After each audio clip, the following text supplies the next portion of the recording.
I should have known better. How could I not see the signs? Michael and I had been together for 3 years, and everything was supposed to be perfect. We were planning our wedding. The invitations were ready to be sent, and I was going to pick my dress today. Everything was in place. Or so I thought. I walked into the house, excited to tell Michael about a new dress I'd found. I figured I'd get his opinion, and we'd be one step closer to the wedding day. The door was open just slightly, and I didn't think anything of it at first. But when I pushed it open a little more, the sight that greeted me made my heart drop. There, on the couch, was Michael. His arms were wrapped around the nurse who'd been coming to visit him for months, Rachel. The woman I had trusted. And they weren't just sitting together, they were kissing, tangled in each other's arms, as though they were the only 2 people in the world. I stood there, frozen. My breath caught in my throat. My mind couldn't process what I was seeing. The wedding dress I had been planning to choose just an hour before felt like a distant memory. My body felt numb. I don't even remember how long I stood there before he noticed me. Michael pulled away from Rachel quickly, his eyes wide with shock. He opened his mouth, but no words came out. "Rachel," I heard myself whisper. My voice didn't sound like mine. It was small, broken. "Emily, it's not what you think," Michael started, standing up quickly. He looked at me, but his eyes were filled with guilt. "I didn't mean." "You didn't mean what, Michael?" I felt my voice rise, the anger bubbling up. "You didn't mean to betray me? You didn't mean to destroy everything we were about to have?" His face twisted with panic. "It wasn't like that, I swear. We didn't plan for this to happen." I shook my head. "How long?" I asked, barely able to choke the words out. His silence said everything. "How long, Michael?" I demanded again, now feeling the rage build inside me. "A few months," he whispered, barely audible. The world felt like it was spinning around me. A few months? I had been blind, too trusting, too naive to see what was happening behind my back. I thought we were planning a life together. I thought we were building something solid. Instead, I was living in a lie. "I'm done," I said, the words coming out with a finality I didn't know I had. "I'm done. I'm leaving." Michael stepped forward, reaching out to grab my arm, but I jerked it away. "Emily, please, don't do this. We can fix this. I love you." I stared at him, my heart breaking all over again. "Love? You love me? Then why? Why would you do this to me?" "I made a mistake," he said, his voice desperate. "Please, just give me a chance to explain." "Explain?" I laughed bitterly. "There's no explaining this, Michael. It's over." I turned and walked toward the door, my feet feeling heavy with every step. But I wasn't about to stop. I couldn't stay there, not after what I'd seen. "Emily." His voice cracked as he called my name, but I didn't look back. I slammed the door behind me, the sound echoing through the empty street. For the first time, I didn't feel like I was walking toward something. I was running away from everything I had built. The house we'd picked together. The future we had planned. It was all gone. I stood outside for a long time, the reality of it all sinking in. I'd been betrayed, not just by Michael, but by my own inability to see the truth. The pain was suffocating, but the anger, that was worse. I felt like I'd been stabbed in the chest, the wound so deep I could hardly breathe. But in that moment, I made a promise to myself, I would never let him have the power to hurt me again. I would never go back. What I didn't know then was how much that one decision would change me. How much this betrayal would reshape everything I thought I knew about myself. How it would set me on a path I never could have imagined. And as I walked away from the house, away from everything that had been my life, all I could think was, I was done. For good. I hadn't planned on leaving, at least not like this. But once I walked away from Michael, there was no turning back. I couldn't go back to the life I had. The house, the wedding plans, the dreams we had woven together, it all felt like a distant, broken fantasy. The girl who was going to marry Michael was gone, replaced by someone unfamiliar, someone who needed to find her way again. I didn't even know where to start, so I just did what felt right in the moment.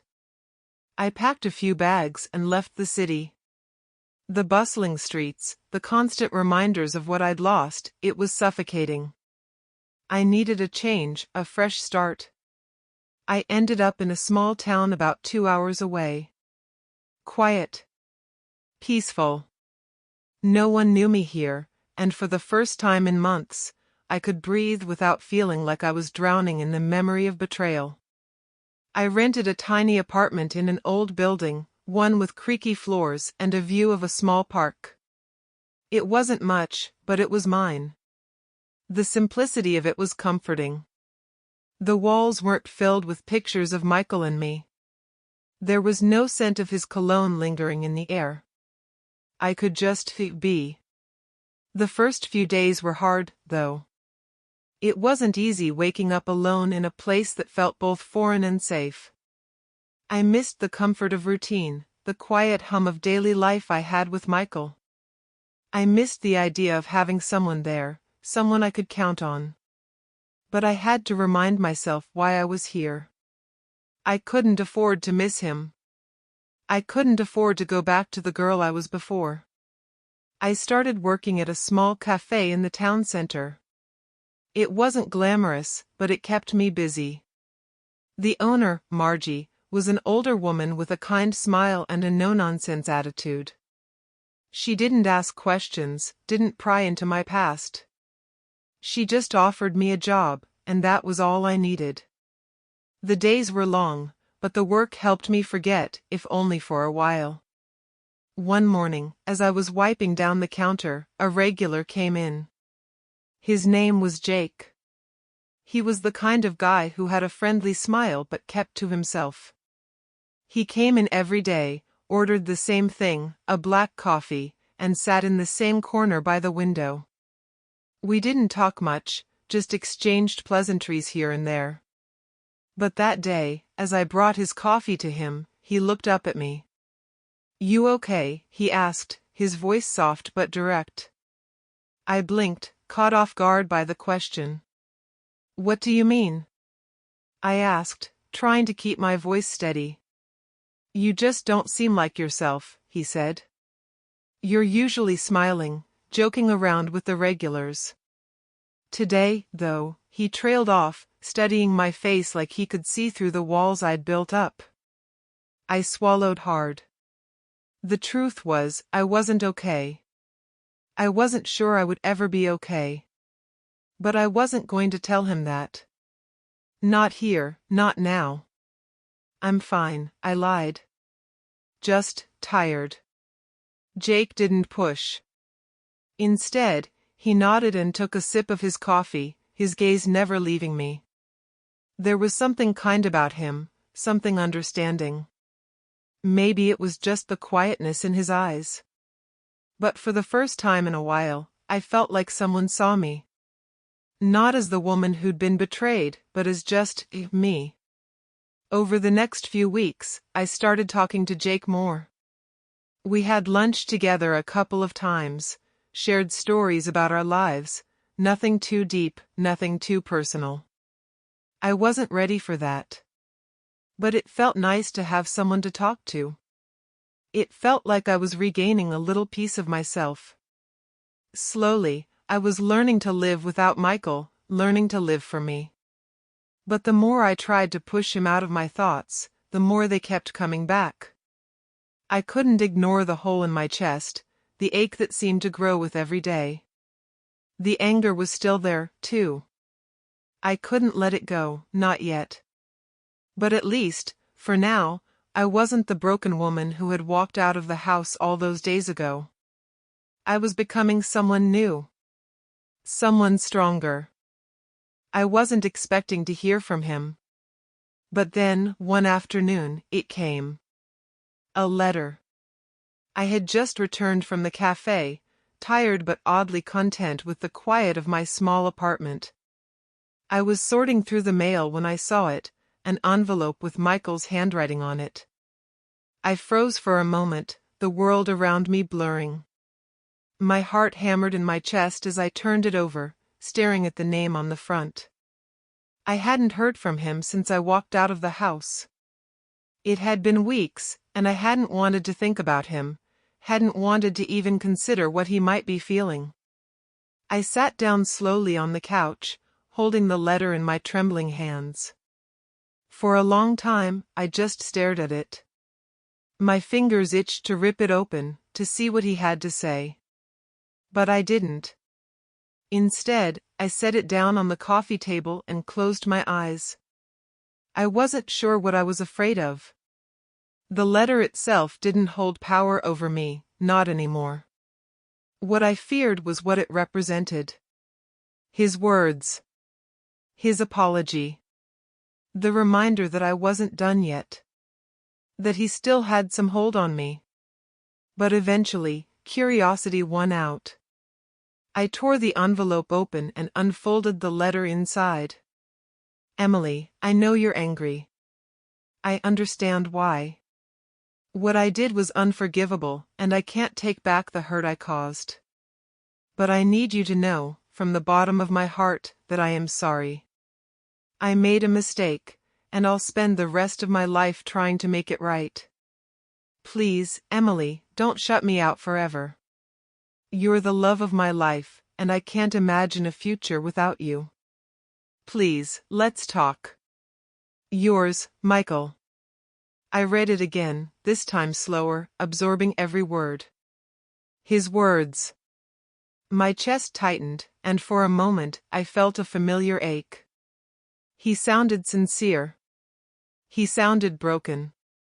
But that was the problem, wasn't it? He always sounded sincere. He always promised to change, to be better. And every time, he let me down. But something inside me snapped. I didn't feel sad. I didn't feel the old pain that used to consume me when I thought of Michael. I didn't feel weak anymore. Instead, I felt a rush of something else, a cold, hard resolve. No. I was not going to be that woman again.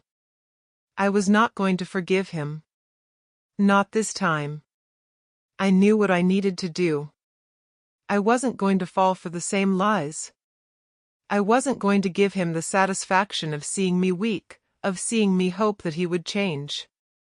I stood up, the letter still clutched in my hands. I didn't respond right away, but I couldn't just ignore him. That would be too easy. No. I had a better idea. I was going to take control, take back my power, and I was going to make sure he understood exactly what he had lost. The next morning, I went to work as usual. But my mind was elsewhere. Michael's letter, his plea for forgiveness, kept turning over and over in my mind. He was desperate. I could see it in his words, feel it in the way he had written them. And for the first time, I realized something. He wasn't the only one who had power here. I still had a choice. I could let this go, let him apologize and move on. But that didn't feel right. No, I wasn't going to let him off that easily. I started making plans. Subtle ones, at first. I reached out to a few of Michael's old friends. The ones who still held ties to him, the ones who didn't know what had happened between us. I asked them about his business, his reputation, the things he had been hiding. I wanted to know everything. The more I learned, the more I realized how much control I still had over his life, how much power I could wield if I played my cards right. But this wasn't just about revenge. It was about reclaiming what was mine. It was about showing Michael that there were consequences for his actions. That I wasn't the one who had been defeated. I wasn't just a victim of his betrayal. I was stronger than that. I didn't respond to his letter. Instead, I let the silence hang in the air between us. He wanted to fix things? Good. Let him work for it. Let him wonder what I was thinking, what I was planning. I'd struck first, and now I was in control. It didn't take long for Michael to reach out again. This time, it wasn't a letter.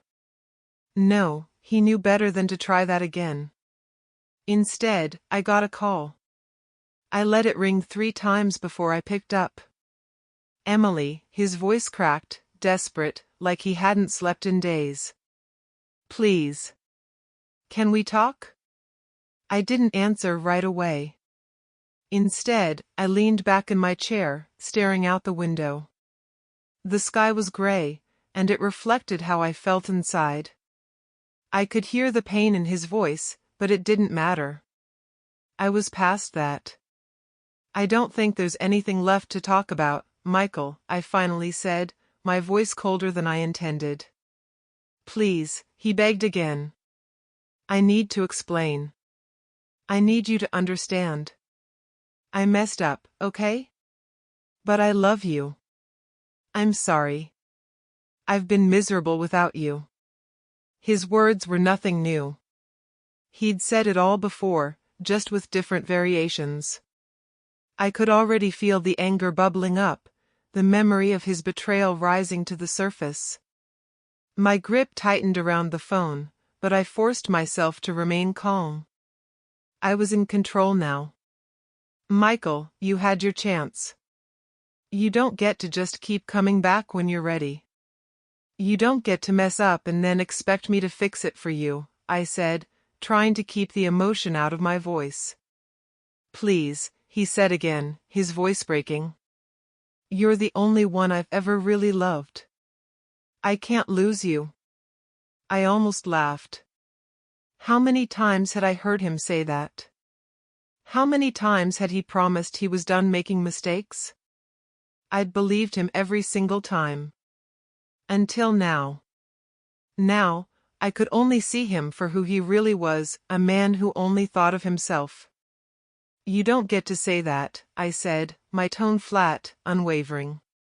Not after what you did. What about me, Michael? What about how I felt when I found out? You don't get to make it all about you now. He was silent for a moment. I could hear him breathing, probably trying to gather the words he thought would make me forgive him. But I wasn't buying it. I know I've messed up, he finally said, his voice desperate. But I've changed. I'll prove it to you. Just give me a chance. Please. His pleading was wearing thin. If he thought I'd just fall back into his arms, he was gravely mistaken. The image of him with Rachel, his hands on her, the look in his eyes, it kept flashing in my mind. How could I forget that? How could I ever trust him again? Michael, stop. I cut him off before he could say anything else. You're not the man I thought you were. And I'm not the woman you can walk all over anymore. I paused, taking a deep breath. He had to hear this. He had to know what he had lost. Do you remember what you promised me? How you said you would always be there. How we were going to build a future together. You destroyed that, Michael. You didn't just break my heart. You tore apart everything we had. I'm sorry, he whispered. I didn't mean it. I never wanted to hurt you. No, I said firmly. You didn't mean it, but you did it anyway. And now it's too late.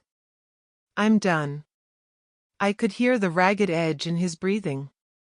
I wasn't sure if he was crying, but I didn't care. He didn't deserve my sympathy. I can't just walk away from you, he said, his voice filled with something between desperation and frustration. I'm already gone, Michael, I replied, each word feeling more powerful than the last. And you're going to have to accept that. There was a long pause.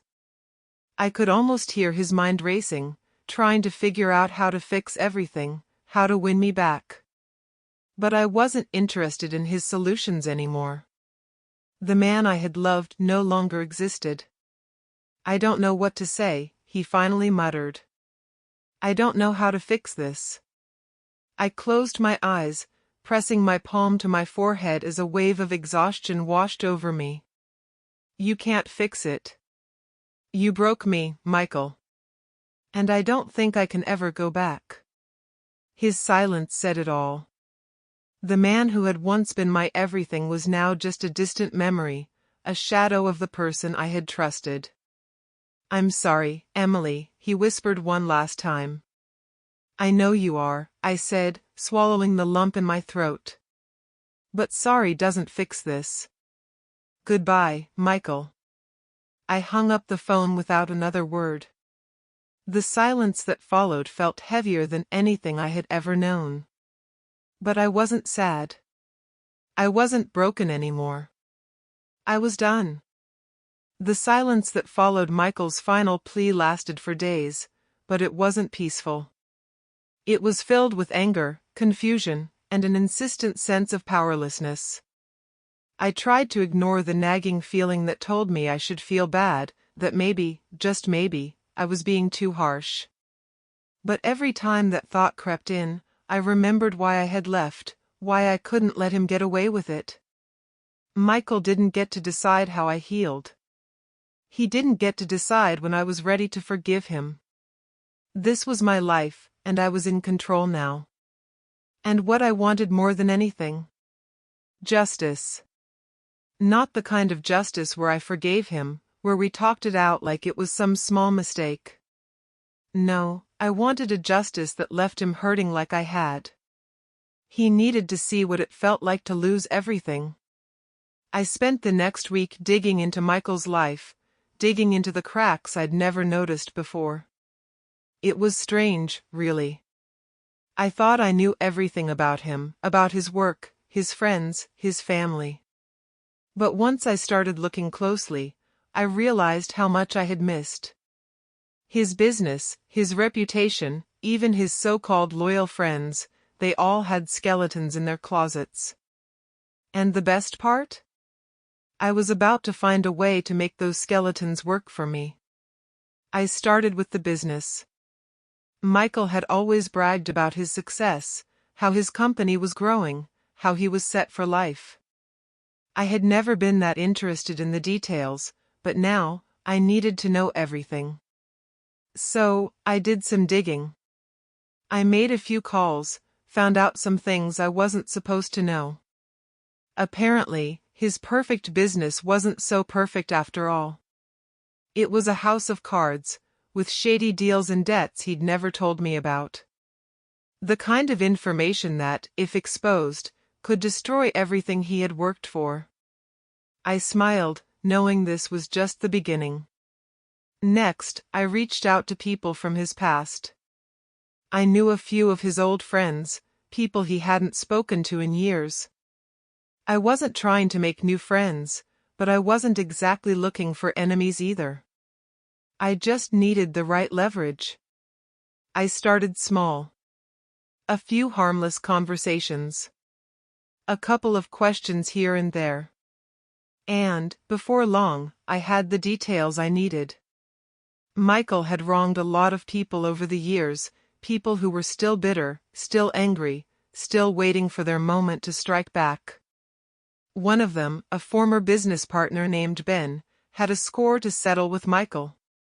Ben had been left out of a huge business deal that Michael took credit for, and it had cost him everything.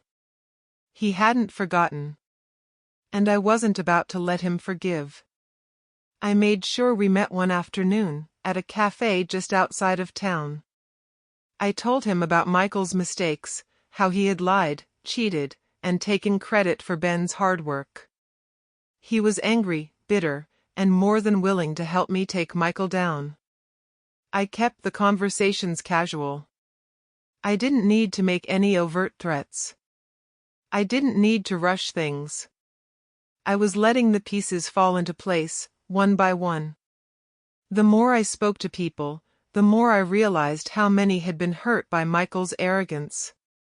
It wasn't just Rachel. It wasn't just me.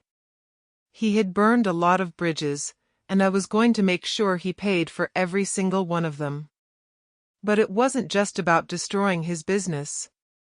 That wasn't enough for me. No, I needed more. I needed him to feel the isolation I felt. The pain.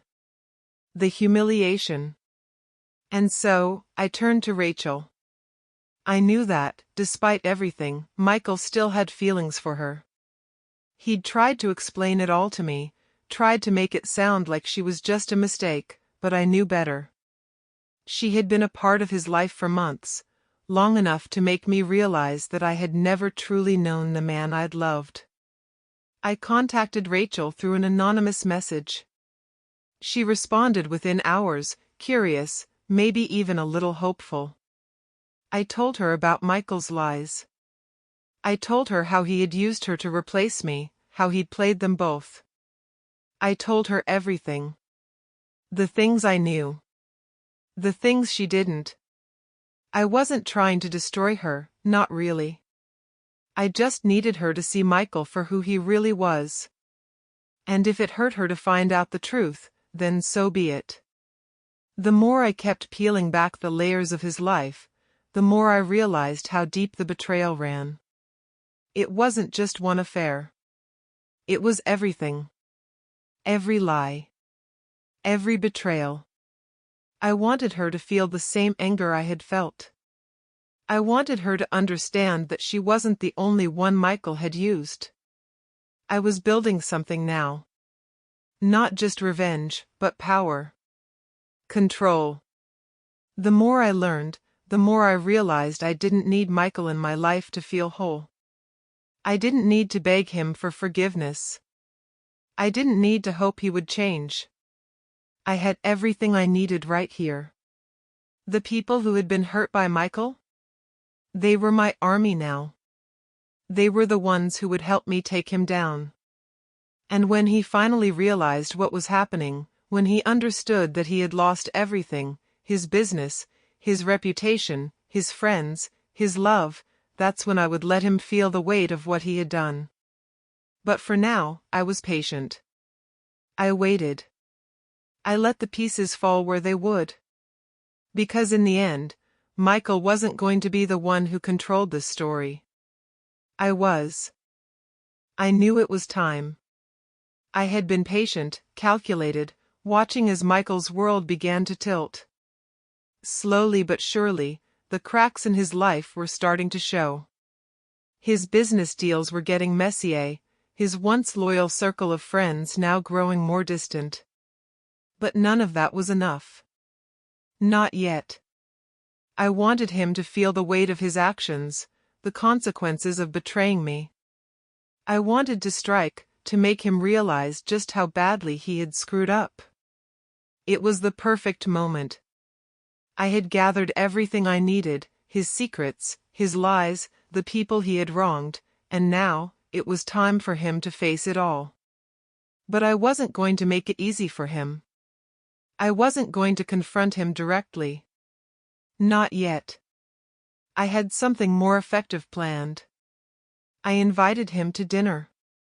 It wasn't a grand gesture. It wasn't some over-the-top display of power. No, it was simple. Casual, even. I sent him a message, just like the one he'd sent me months ago. It was short. To the point. I think we should talk. Dinner tomorrow night, my place. 7 p.m. Be there. I didn't wait for a response. I knew he would come. Michael had always been someone who couldn't resist the chance to fix things, to make things right when he thought there was a chance. It was his fatal flaw. The night arrived, and I made sure everything was in place. The apartment was quiet, almost eerily so. The table was set, the candles lit. Everything looked normal, peaceful even. The only thing that wasn't was the storm brewing inside me. I was ready for this. Ready to make him squirm. When the doorbell rang, I stood up, took a deep breath, and walked to the door. There he was, standing on the other side, the same familiar face that had once made me feel safe. The same smile that had once made me feel loved. Now, all I saw was a man who had destroyed everything. "Emily," Michael said, his voice hesitant, his eyes hopeful. "I'm glad you called." Come in," I interrupted, stepping aside to let him in. I didn't need to hear his apologies right now. Not yet. He was too late for that. He stepped in, looking around the apartment with a nervous glance. I could tell he was trying to read the situation, trying to figure out where I stood. But I wasn't going to make it easy for him. "Please, sit," I said, gesturing toward the table.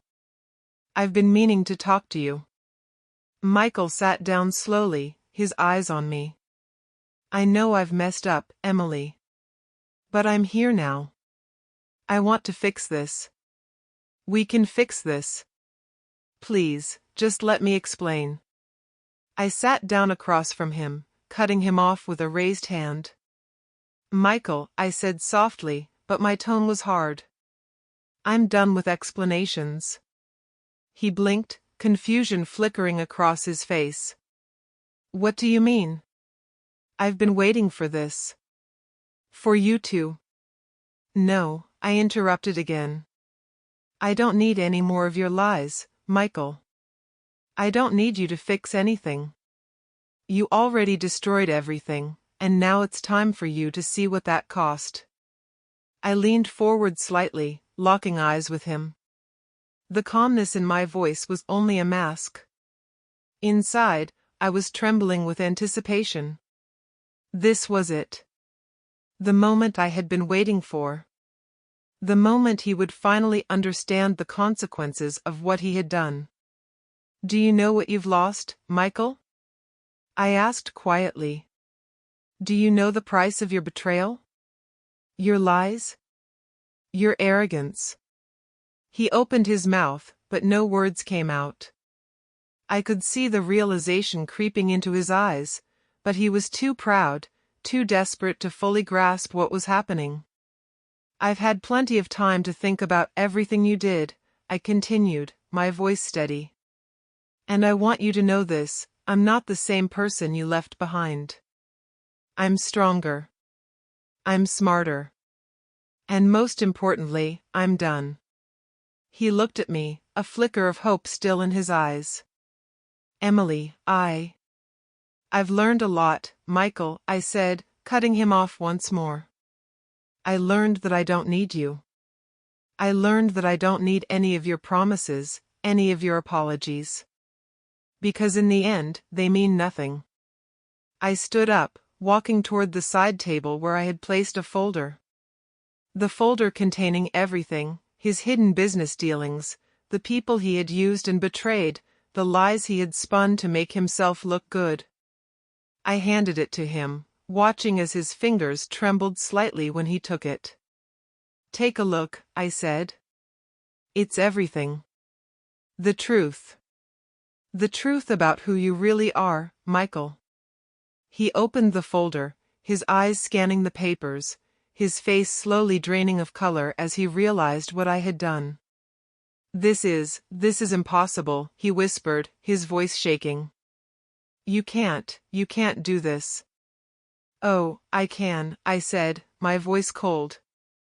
"And I already have." "You've lost everything, Michael. Your business, your reputation, your friends. You've built a life on lies, and now everyone's going to see it." I turned to leave the room, but before I could, I heard him call my name. His voice was desperate, almost pleading. Emily, please. Don't do this. I can change. I'll fix it. I swear. But I didn't turn around. I didn't need to hear his promises anymore. I didn't need him to fix anything. I'm already gone, I said, my voice flat, final. And so are you. I walked out, leaving Michael alone in the room with nothing but his mistakes, his lies, and the truth he couldn't hide anymore. I thought I would feel a sense of satisfaction after everything I had done. I had gathered the pieces of Michael's life, and I had watched him unravel under the weight of his own actions. I thought that after I laid it all out in front of him, I would walk away, victorious, with the closure I deserved. But the truth was, as the days passed, I didn't feel the victory I had expected. I felt empty. Sure, the silence between us was deafening. Michael hadn't tried to contact me again after that night, and in a way, it was exactly what I wanted.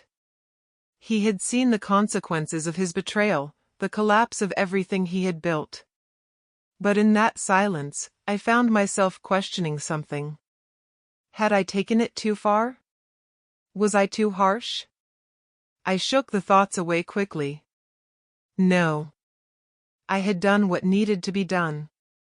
He had broken me, and now, I was watching him pay the price. He deserved it.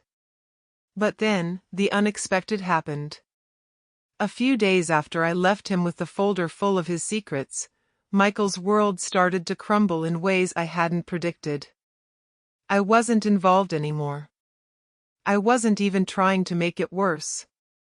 But everything I had shown him, everything I had exposed, it began to catch up with him. And I couldn't help but watch as it unfolded. First, there was his business. The information I had leaked about the debts, the shady deals, the people he had burned, spread quickly. His partners started pulling out. Investors stopped taking his calls.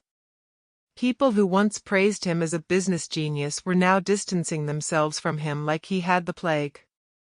One night, I was scrolling through social media when I saw it, an article about Michael's company, detailing the exact things I had shown him.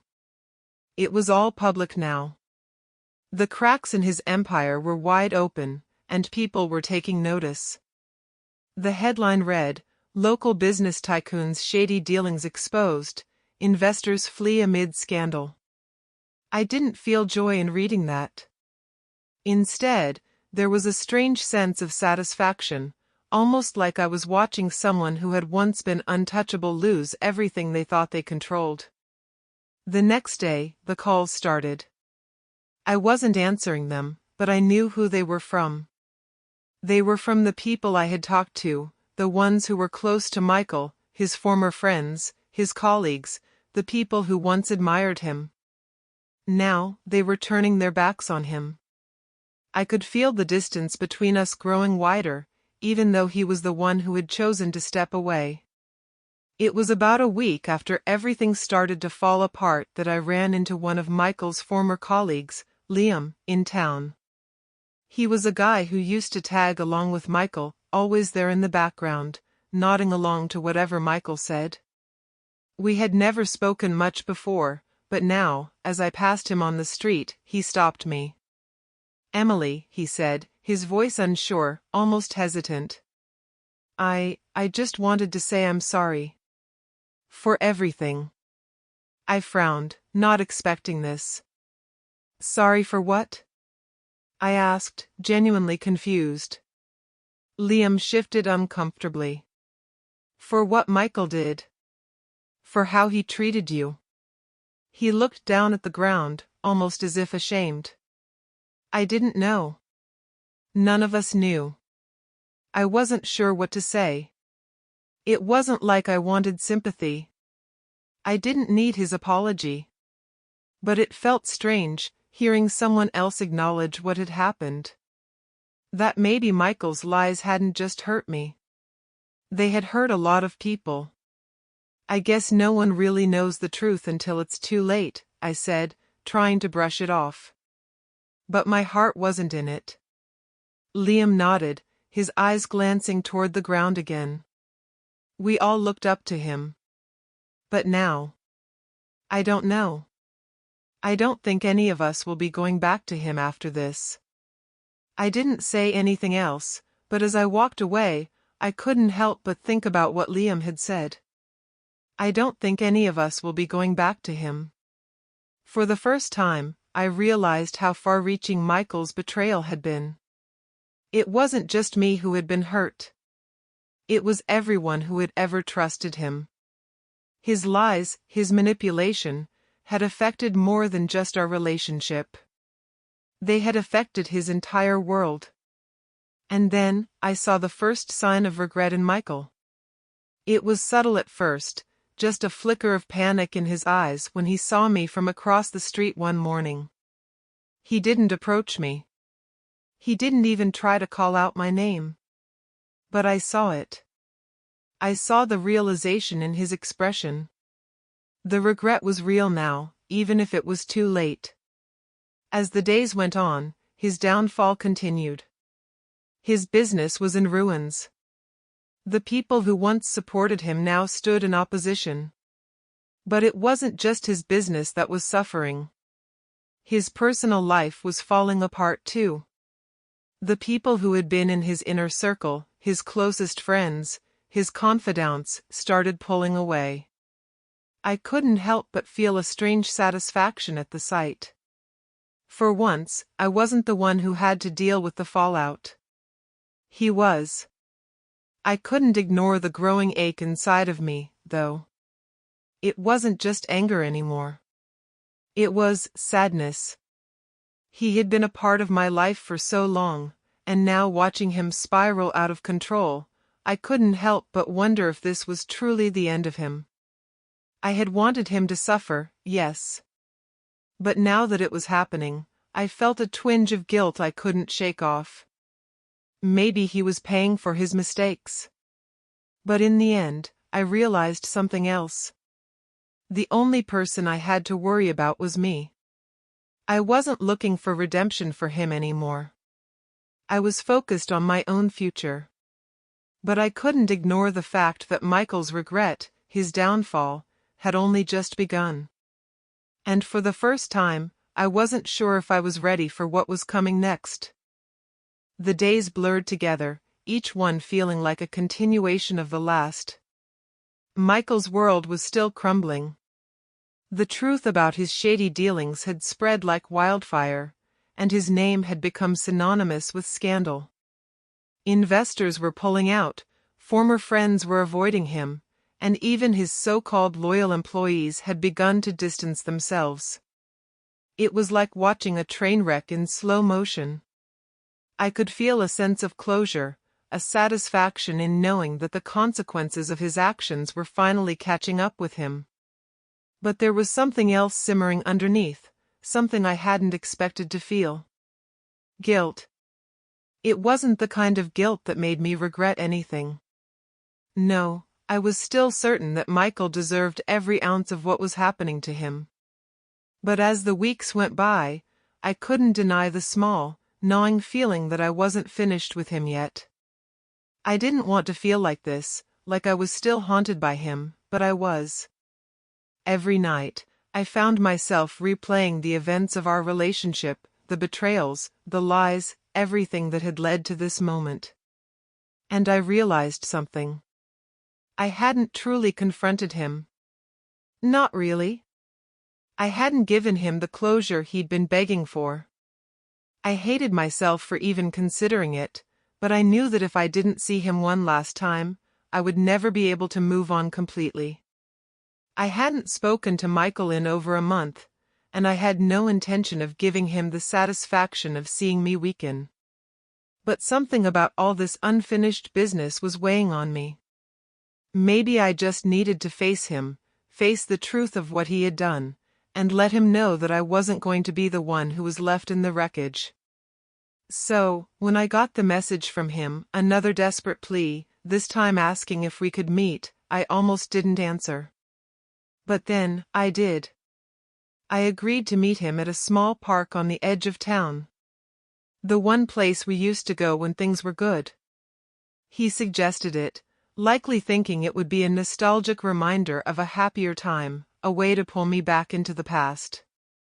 But I wasn't interested in nostalgia. I wasn't interested in pretending anymore.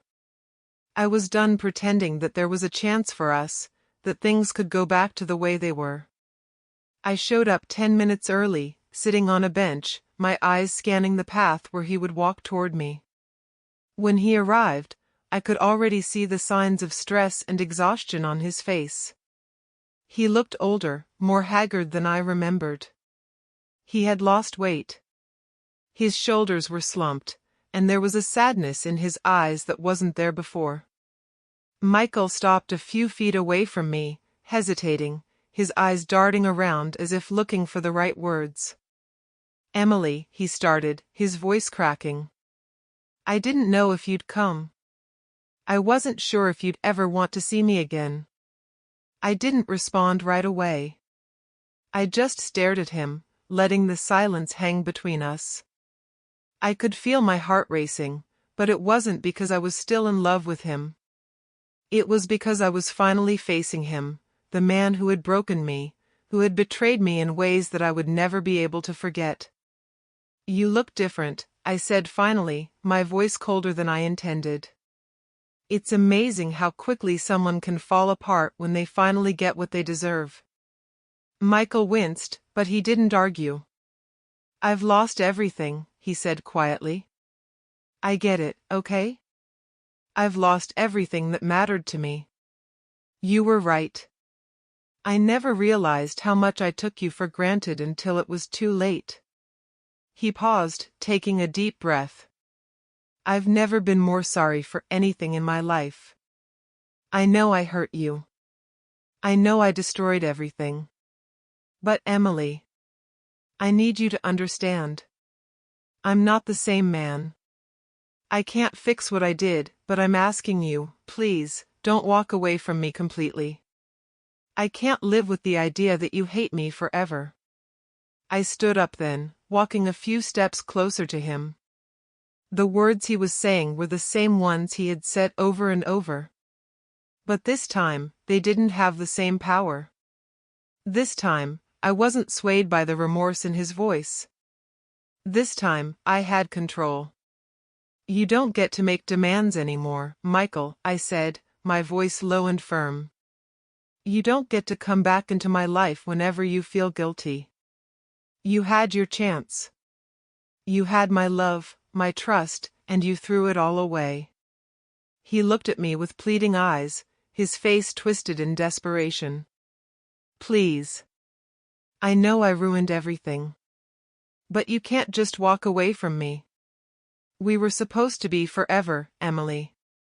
You were my forever." I took another step back, the distance between us growing wider. "You don't even understand what forever means, Michael," I said, shaking my head. "You broke something in me that I can't fix. You destroyed my trust, and now you want me to believe that we can just move on? That it was all a mistake?" He opened his mouth to respond, but I held up my hand to stop him. "No," I said, my voice steady. "There's nothing left for us to fix. You've lost everything because of your own actions, Michael. And I've already moved on." I turned to leave, but before I could, I heard him call my name again. His voice was weaker now, his last attempt to hold on to something that was long gone. "Emily, please. Don't leave me like this." But I didn't look back. I didn't need to. I had already said everything I needed to say. Michael wasn't the man I had loved, and he never would be again. And as I walked away, I knew one thing for sure, I was finally free. I never expected Michael's downfall to feel this heavy. In the beginning, when everything had started to unravel, there was a part of me that thought watching him lose everything would be satisfying. He'd lied to me, betrayed me, and taken my trust for granted. He deserved every consequence that came his way. But as the weeks passed and I watched his life disintegrate, his business collapsing, his friends abandoning him, and his name becoming a symbol of scandal, I began to feel something I hadn't anticipated. Sympathy. I didn't want to. I didn't think I should. After everything he had done to me, sympathy was the last thing I wanted to feel. But it crept in, anyway. It wasn't much, just a small flicker of something in my chest every time I saw his name in the news or heard someone talk about him. I knew I had to let him suffer. I knew he had to pay for the hurt he'd caused. But was it right for me to feel sorry for him? For a moment, I questioned myself. But then, I remembered the truth. The truth that he had never given me a choice, never given me the chance to forgive him, never allowed me to heal without his interference. I wasn't sorry for him. I was sorry that he had ruined everything. He had ruined us. And so, the anger returned. And with it came the understanding that karma wasn't just about revenge. It wasn't about making someone suffer because of what they did to you. Karma was about balance. It was about seeing things right themselves, about witnessing someone pay for their mistakes, whether they knew it or not. Michael didn't just lose his business. He lost everything. His reputation had been shredded. The people he had called his closest friends now refused to answer his calls. He was left alone in a world he had once ruled, now filled with reminders of his wrongdoings. I didn't have to do anything anymore. I didn't have to lift a finger. His own guilt, his own selfishness, had already sentenced him to a life of isolation. I hadn't spoken to Michael since our final confrontation at the park. I didn't need to. I didn't need him to come crawling back, apologizing again. I had heard enough of that. I didn't need his explanations. I was done with him. And deep down, I knew I had made the right decision. But, like all things that go unresolved, the past has a way of sneaking back into your life when you least expect it. I was at work one day when I got a text from an unknown number. I stared at it for a moment before opening it. The message was simple. Emily, I know I don't deserve it, but I'm asking for one last chance to speak. Please. It was from Michael. I froze, my thumb hovering over the screen. I hadn't expected to hear from him again. After everything, I thought I was finally free. But here he was, reaching out again, desperate, as if he believed I would somehow forgive him. I stared at the message for a long time. Part of me wanted to delete it without even reading another word. But another part of me, the part that had once loved him, the part that was still raw from the hurt, felt the need to hear what he had to say. What was the harm in hearing him out? No. I couldn't do that. I had already moved on. I had already made peace with the fact that he was not coming back into my life. He was not a part of my future anymore. I turned my phone off, pushed the thought away, and focused on my work. Weeks passed before I saw Michael again. It wasn't planned. I wasn't looking for him, and he wasn't looking for me. But fate had other plans. I was leaving work one evening, walking to my car, when I saw him standing across the street. Michael. His face was drawn, his clothes worn, and his eyes, those eyes, had an emptiness in them I hadn't seen before. It was strange. The man who had once been so confident, so sure of himself, now looked like a shell of that person. He didn't see me at first. He was staring down at his phone, his hands trembling slightly as he typed. But then, I took a step forward, and our eyes met. There was no mistaking it. He saw me, and for a split second, the world around us seemed to stop. I watched as his face softened, as his lips parted to say something, but no sound came out. I didn't move. I didn't want to. I didn't want to give him the satisfaction of seeing me approach him. I didn't want to feel the old pull I had once felt when I was close to him. Instead, I just stood there, watching him.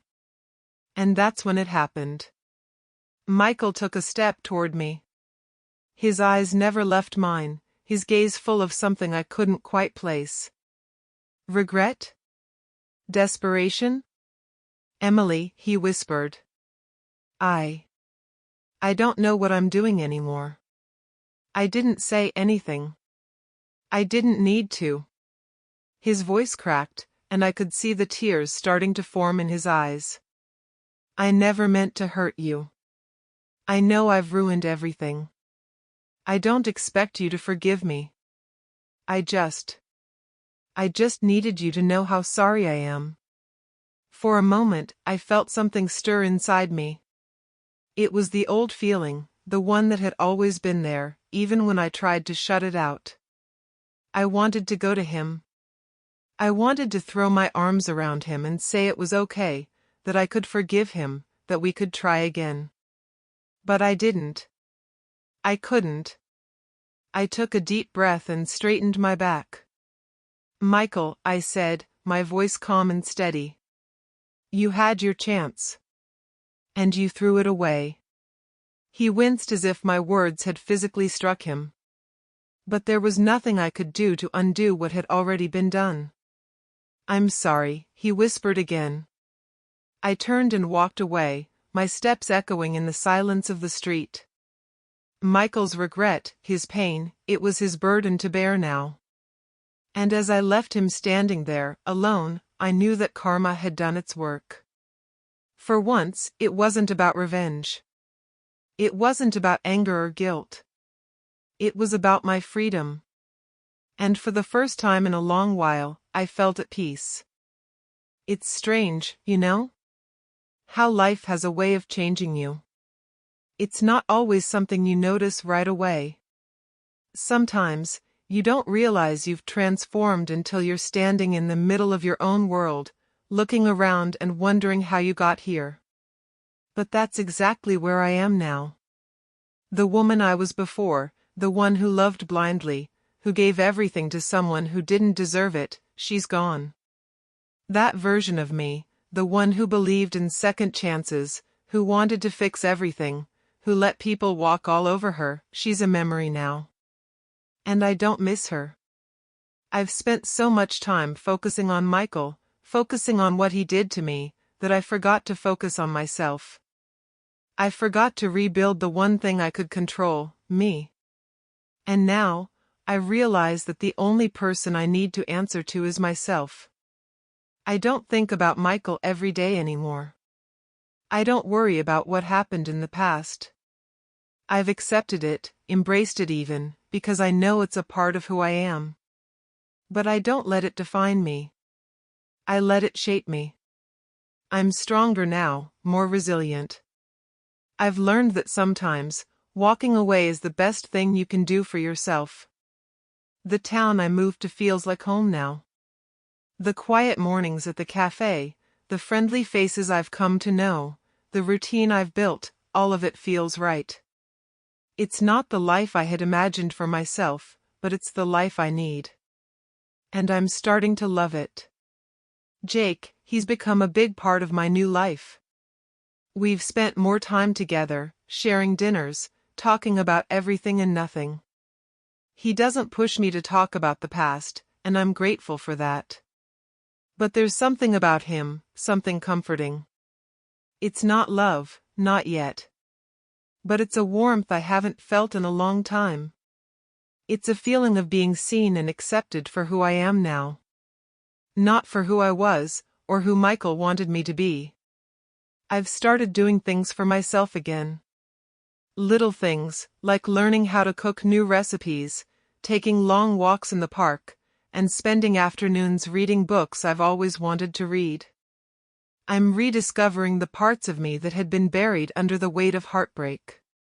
I'm finally living for me. I'm learning to love myself again. I've also taken a step into something new. I signed up for a class at the local community center. It's a photography course. Something I've always wanted to try, but never had the courage to do. It's small, but it's a start. A start toward a future that's all mine. And then there's work. The cafe is thriving, and I've been promoted to manager. It's not a corporate job, but it's mine. I've worked hard to get here, and it feels good to be in control of something, to see the results of my hard work paying off. I'm building something, piece by piece. I'm no longer just existing. I'm living.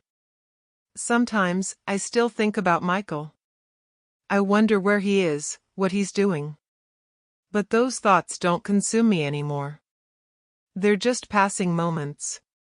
He doesn't have a place in my future, and I'm finally at peace with that. I don't need him to apologize anymore. I don't need him to make things right. What he did to me, what he took from me, will always be a part of my story. But it's no longer the focus. I'm the one who gets to decide how my story ends. I'm reborn. I've stopped waiting for closure from him, from anyone. I've stopped hoping that one day, he'll realize what he lost. The truth is, I don't need him to understand. I don't need him to beg for my forgiveness. I've already forgiven myself. I've already healed. I've learned to let go of the anger, the pain, and the resentment. I've learned that there's more to life than holding on to the past. There's more to me than the person I was when I was with him. I've learned to embrace who I am now, and who I will become. My future is bright. It's mine to shape, and I'm not afraid to take control. I'm not afraid to walk into the unknown, to face the challenges that lie ahead. Because I know one thing for sure, I am stronger than I've ever been, and nothing will ever break me again. And for the first time in a long time, I finally feel free.